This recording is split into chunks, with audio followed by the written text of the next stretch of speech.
For mental health and disability awareness, especially the disabilities that are invisible to the naked eye. Diagnosed with bipolar disorder at the age of 18, she made it her mission to prove to others that a disabled person is still a capable person. Through her social media channels, she continues to raise awareness by sharing her personal experiences as well as breaking stereotypes of what quote-unquote disability looks like by expressing herself through fashion, beauty, and art. Friends, Charise Faustina.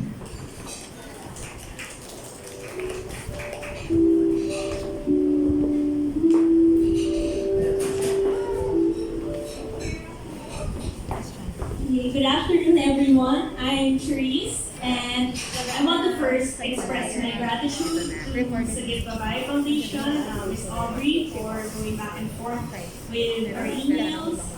The new people I met today, I go to my table mates as well. I want to thank everyone for welcoming me here, and especially that we are here for a very important mission. At this very moment, I feel humbled to be present at an event such as this. To be real honest, my initial reaction to this invitation was, why me? I was not famous, important, or special in any way. After all, I'm just a girl with a viral Facebook post about my mental disorder. Why me? Being diagnosed with bipolar disorder just 2 years ago, I faced mixed reactions whenever I told people about it. Some would be extra supportive to the point that my diagnosis defined who I am, and others were the exact opposite, which is the exact reason why I wrote that lengthy Facebook post.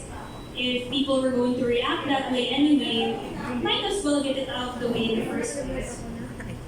So my parents were very supportive of me with my disability. That is why I was totally surprised when my father asked me to take down that post that I made. He knew that people would use it against me, and he wanted to protect me from all of that. And you know what? He was right. While I received overwhelmingly positive response, with a lot of people asking for my help, there were also a lot of people negatively reacting. There were others who still saw me out there as, and I quote, value. That is exactly why this invite sat in my inbox for a while, waiting for a reply. I didn't want anything to do with my post since I published it. Lots of people were seeking my help, asking for interviews, but then again, why me? I was not an advocate. I had nothing to prove. It wasn't my mission. But then I saw how many people felt alone, how many people were mistreated and are being mistreated, and how much suffering fell silent. And that's how I knew I had to be a voice. Seeing Sagip Babae's mission, I realized why it exactly had to be me. Despite my advocacy focusing more on my bipolar disorder, I too had a traumatic sexual encounter which led to my diagnosis. While a lot of people knew my diagnosis, very few, and well, I guess this crowd today, knew the reason as to why. Why me? Why did it have to happen to me? I remember asking myself that over and over, blaming myself. I needed to turn to someone and I had no one. As someone who is already very open about my personal mental health, I realized that Sagip Babae aims to do exactly the support I needed back then. Perhaps even now. I now know the answer to my question of why me?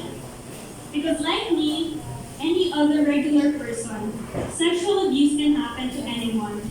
Most probably it has affected someone you know, someone you love. And I can assure you that they will carry that weight with them for the rest of their lives. With that, what Sagip Babae aims to do is important. I look forward to the day that sexual abuse survivors will feel safe to come out and share their story like I did, without having to doubt themselves. Why me? Thank you very much and enjoy the rest of the day.